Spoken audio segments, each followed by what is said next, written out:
Chers amis, très heureux de venir partager avec vous sur le thème « La puissance de la parole ». Dans Hébreux 4, verset 12, il nous est dit « En effet, la parole de Dieu est vivante et efficace, plus tranchante que toute épée à deux tranchants, pénétrante jusqu'à séparer âme et esprit. Jointure et moelle, elle juge les sentiments et les pensées du cœur. » D'où c'est de l'abondance du cœur que la bouche parle. Comprenons que c'est là un rappel puissant de la force et de la profondeur de la parole divine. La parole a le pouvoir non seulement de guider, d'inspirer, puisque la parole est esprit et vie, mais aussi de pénétrer les recoins les plus intimes de notre être, discernant nos pensées et nos intentions. Rien n'est caché au regard de la parole. Dans notre quête spirituelle, il est donc essentiel de nous souvenir de l'impact transformateur de la parole de Dieu. Elle transforme notre être, elle transforme notre cœur dès lors que nous la mettons en pratique. Et quand je parle de mettre en pratique, je ne parle pas de la lettre, mais de la mettre en pratique, c'est-à-dire de suivre l'esprit de la parole, qui agit comme une lumière éclatante, révélant la vérité. Amen. Révélant la vérité et nous conduisant vers une vie de foi et de droiture.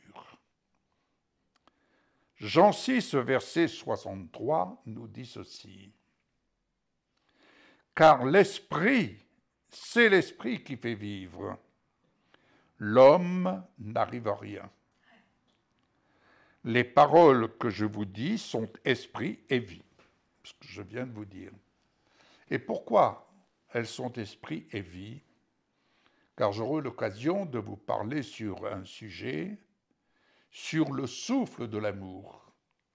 L'amour de Dieu, c'est le souffle de son esprit qu'il a insufflé dans les narines de l'homme. Amen.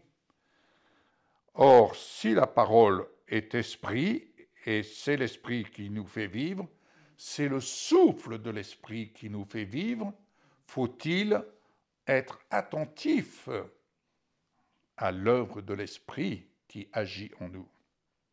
La parole de Dieu nous rappelle constamment que ce n'est ni par notre force, ni par notre intelligence que nous atteignons les vérités spirituelles. Comme il est dit dans Zacharie 4, verset 6, « Ce n'est ni par la puissance, ni par la force, mais par mon esprit, dit l'Éternel des armées. » La foi en Dieu nous pousse à nous appuyer non sur nos propres capacités, mais sur la guidance, la directive et la puissance de l'Esprit Saint. Ainsi, nous apprenons à remettre nos luttes et nos fardeaux entre les mains de celui qui peut tout et à avancer avec confiance, sachant que ce n'est pas par nos propres moyens que nous réussirons, mais par la grâce et la force divine. Je redis encore ceci, j'ai déjà eu l'occasion de le dire, un enfant, lorsqu'il vient au monde, il n'est pas chargé dans son esprit. Mais lorsque l'enfant grandit, chemin faisant, devenant adulte, eh bien, on se rend compte que notre esprit est chargé. C'est pourquoi nous avons besoin de naître de nouveau. L'homme doit naître de nouveau afin d'avoir son esprit déchargé. Et sur qui peut-on se décharger si ce n'est que sur le Seigneur Jésus lui-même? Se décharger de nos fardeaux, c'est décharger notre esprit, c'est accepter que le Seigneur vienne décharger notre esprit, et pour ce faire, c'est ce qu'on appelle la repentance, c'est-à-dire penser de la bonne manière, penser constructive, penser édification, penser vie, donc apprendre à penser autrement que la pensée de Monsieur Tout-le-Monde. Et pour ce faire, nous avons la parole. Ésaïe 55, verset 11.